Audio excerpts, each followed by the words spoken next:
and he has used Magyars. So he has Berbers, Aztecs, and Britons. Viper has used Incas and Malay, so he has Huns, Ethiopians, and Indians. And we'll see what they choose for game 3.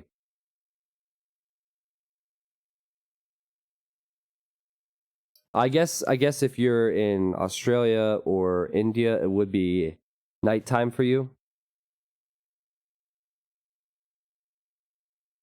Timonius, I think Viper knew that Jordan was up. I think Viper had an opportunity to build that castle next to the stone before Jordan got there, but he sent his karambits to the stone. I think the game was over at that stage.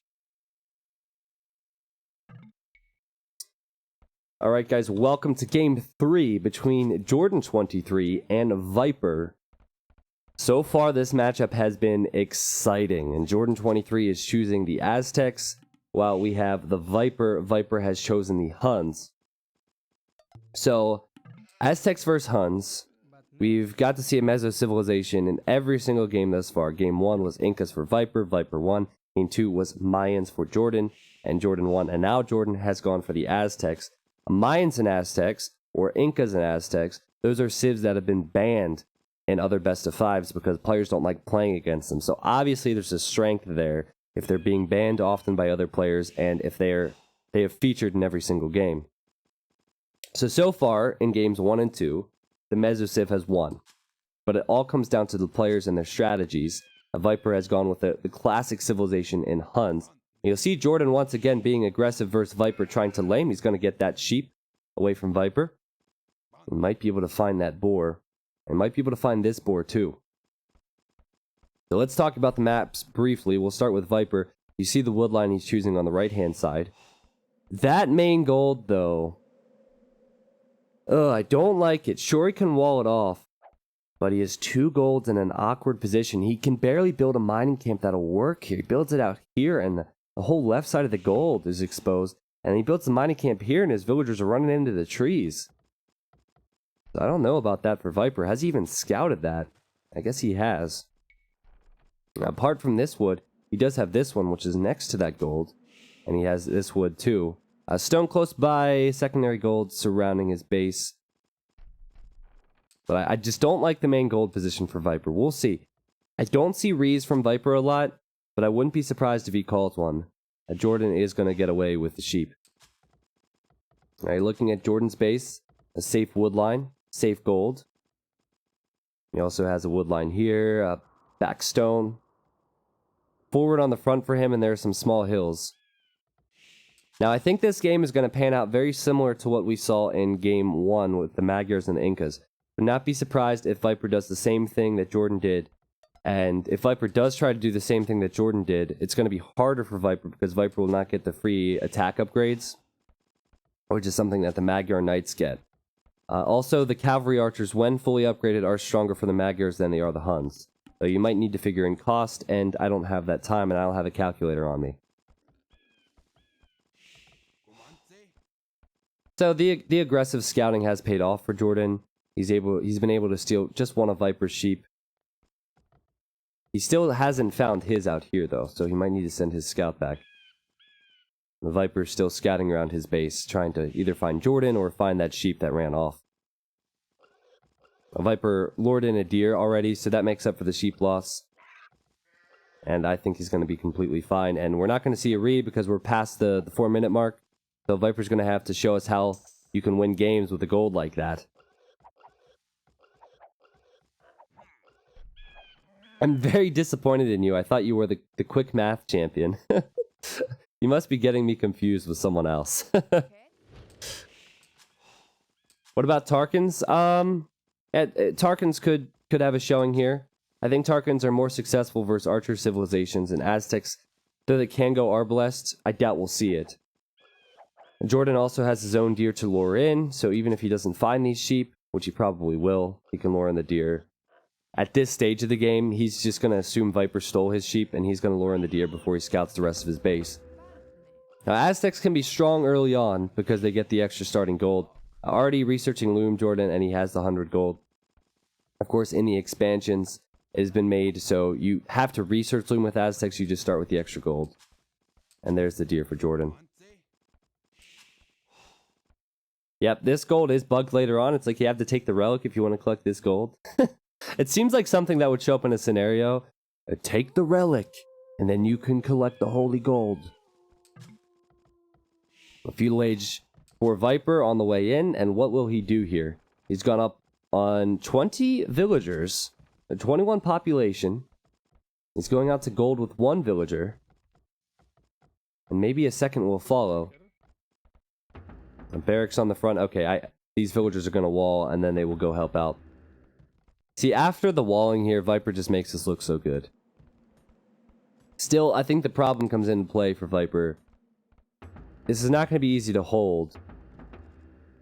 And the rest of his base is exposed. But Viper's going for a lot of early T90 walls. This is not something you normally see from Viper. This just shows that he knows Jordan is a real challenge. Now, civ drafting is so important in this. I think that, sure, the players decide the games, but I think the civs, for the first time in a long time, in a couple years, really can decide each game. And I would say Jordan has the best civilization here. Now, this is where it gets interesting, because Jordan has scouted this gold, and he's seeing this, and he's thinking, you know, I'm going to go forward. I'm going to tower this. That's got to be awkward for Viper. This is great. This is great. Well, there's walls already for Viper, so Jordan can't get to the gold, but this is just like game 1, where Jordan is going forward. Well, Viper should be able to research man-at-arms first. I believe, yep, there we go. He's just getting the remaining gold he needs. And Jordan with 5 villagers here still has to wait for man-at-arms, and he doesn't have much to do anything versus Viper right now. And even if he kills this army from Viper, there's still going to be walls for Viper there. Viper has done a great job with his map, maybe deceiving Jordan into coming in and doing what he's doing right now, and the villager's forced to fight. How will this go for Viper? Viper's lost 1 man-at-arm.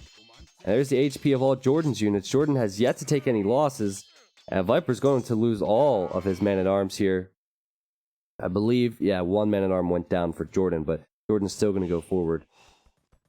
But Viper, confident now, as he has his gold walled off, that he can add archery ranges. And then he can add a few archers and go into skirms. The problem presents itself in Jordan can create eagles. Jordan does not need to create an archery range to have counters. He's just going to create the eagles. And he's going to build a watchtower right on those archery ranges. Nothing Viper can do about that. Actually, there is something Viper can do about that. He can send villagers. Jordan, he's going to start the walls on his towers. This has been slowed down. No way. No way. That 1 scout on 3 HP could have slowed down the tower enough for Viper to be able to get his up. Nice shot from Viper to use his archers, attacking the weak villagers, attacking the villagers building the tower to delay it. Viper going to force up his own tower. He's lost an archer, at risk of losing some vills, but he should be able to get his tower up. I like the tower from Jordan. This is so much better than outside the walls, because outside the walls would have done nothing for him. Here, this can... Well, first of all, it'll force a counter tower from Viper, but the reason it forced a counter tower from Viper is because anytime Viper sends an archer or a skirmisher outside of these ranges, the tower would attack it. And it can't afford to give away that HP. Let's see if Jordan wants to repair this. He's not going to repair it. He's just going to run away. Well, Viper doesn't have many archers in his archery ranges, and Jordan has done damage, and just like we saw last game, actually, with the early tower, he's going to run back home. Already starting the walls. It'll take a while for his villagers to get back to his base because of all the walls he has up. But then he will go 2 barracks eagles, and again, I stress the importance of not being able to, or not having to, create an archery range to create feudal age military that can do something for you. Viper had to create 2 archery ranges, and then he has to afford the units, and then, if you're making archers, you normally need fletching for them to really pack a punch. Viper losing his scout inside Jordan's base, but he does see the walls going up. Jordan is sending his villagers the long way around instead of deleting a hole in the wall. And we're going to see a woo-woo-woo here, but he's going to be fine. And you see the activity of his army. He's just looking for gaps in the wall. Going to wall it all off. This is so important for Jordan, guys. This best of 5 is so important for him. He came back to the game, And he told me in Germany right before his big return that that he really just wanted to be in the top 3. He thought that it would be Leary, Viper, and he said, I think I can do it. And he knew it would be a tough task. He's such a humble guy.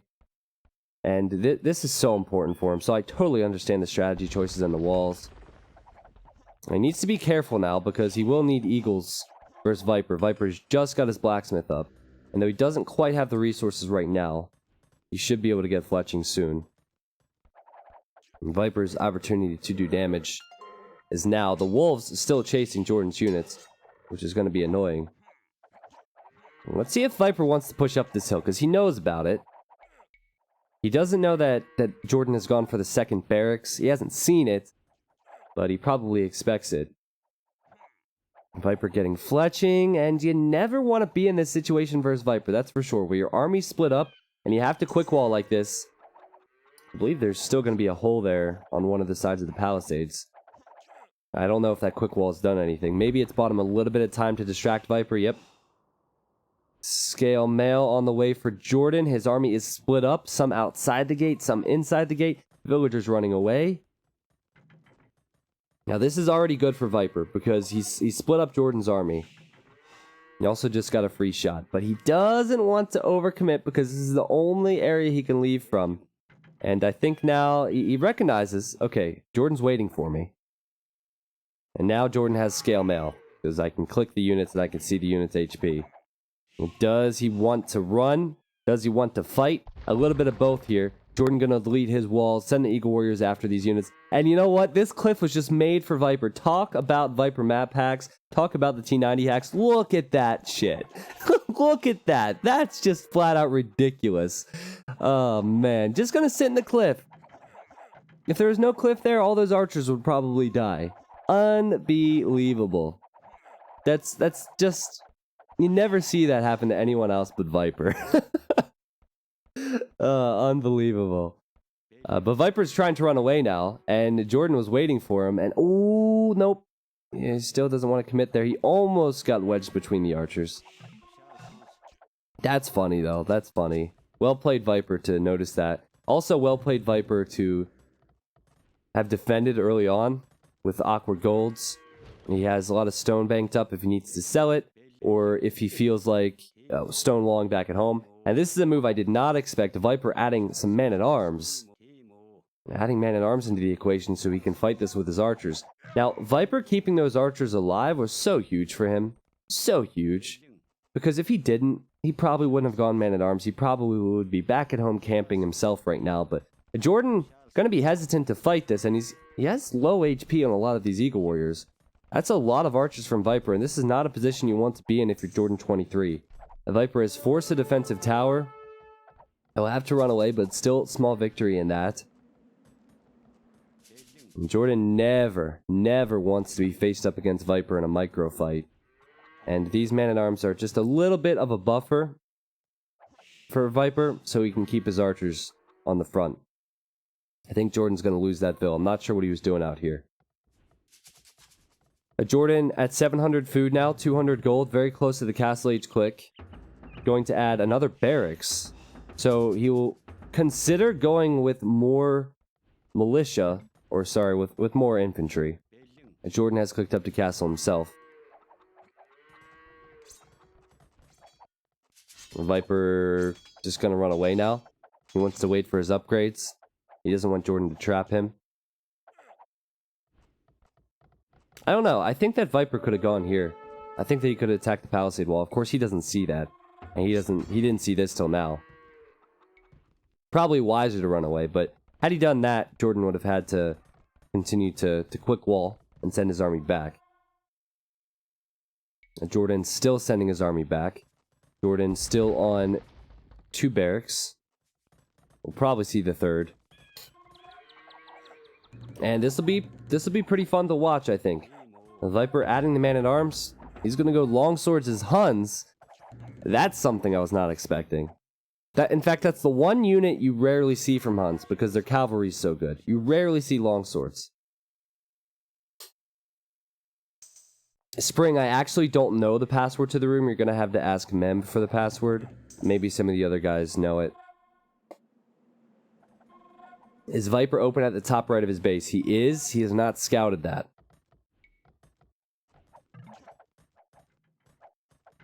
And castle for both players at around the same time. Viper was slightly more economy.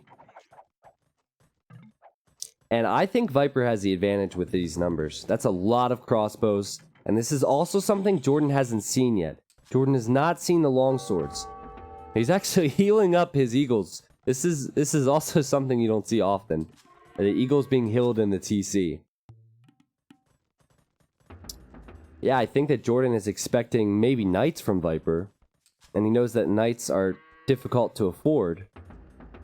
But I doubt he's expecting crossbows and a longsword. So can he see anything with the palisade walls? You know what? He may have spotted these with the palisade wall line of sight. I could be wrong. Yeah, see? He can actually see them if he looks.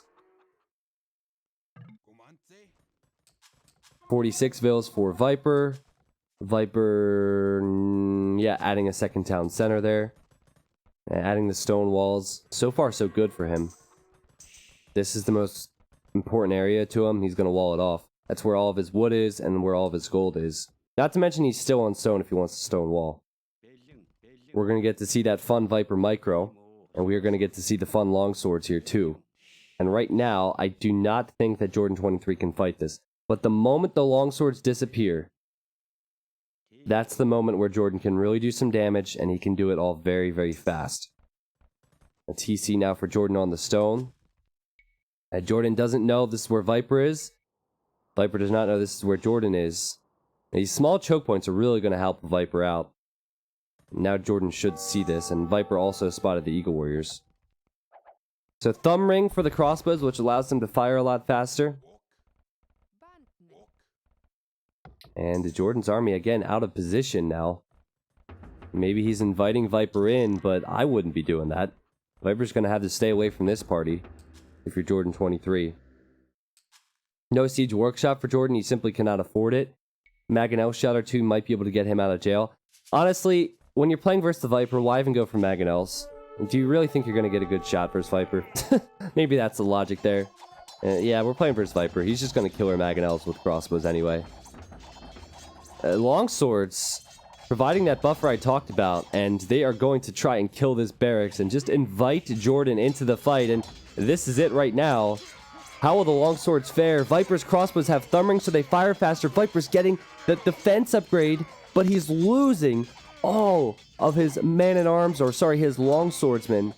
The crossbows are stacked. There's a lot more here than you'd really think. Viper's going to still send in the longswords, but you look at the score, Jordan getting his score back, getting his control back in this game. Now still, I think with more longswords, and right when that defense upgrade comes in, this is still going to be very difficult for Jordan. But it still shows you just how strong these Eagles are.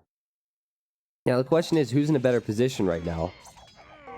I still think that Viper, because he's stopping the momentum in these Eagle Warriors, is in a better position. He actually has more numbers now. And he's going to kill the Eagles as they come out of the barracks. Viper's also has a Townville lead. He's on 2 TCs, maybe 3 TCs. This would be the time where he'd probably add the next town center. And Jordan just going to call it the GG. There's too many longswords. Jordan doesn't have the resources. The only thing he's teched into is the Eagle Warriors. And Viper has teched into longswords as Huns. And he has won the game. Now, that right there shows you game sense. Viper knew exactly what I said. He knew that once the Eagles mass, that can be really devastating. So why not? Why not go longswords? He also knew the costs associated with creating 2 or 3 stables and creating knights. Maybe that's what Jordan should have done in game 1. But he ended up going with the knights. The knights did well for Jordan in game 1, but they didn't finish it off early. A Viper finishing it off early in game 3. So this has gone back and forth. It went Viper, Jordan, Viper. And we'll go back to Jordan. Because if it doesn't, he's out of the tournament.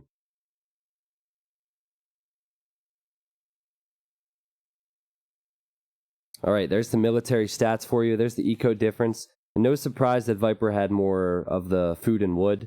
I think it was only a matter of time till Viper would catch up on the gold because he had more eco.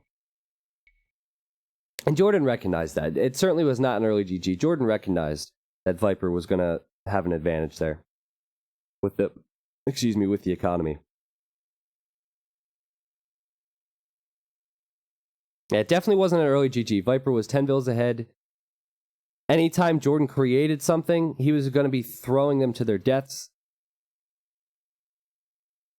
Light Knight, thank you for the sub. Holy Shock, thank you for the tier 2 sub. I think I gave a shout out to you, Web Monster, but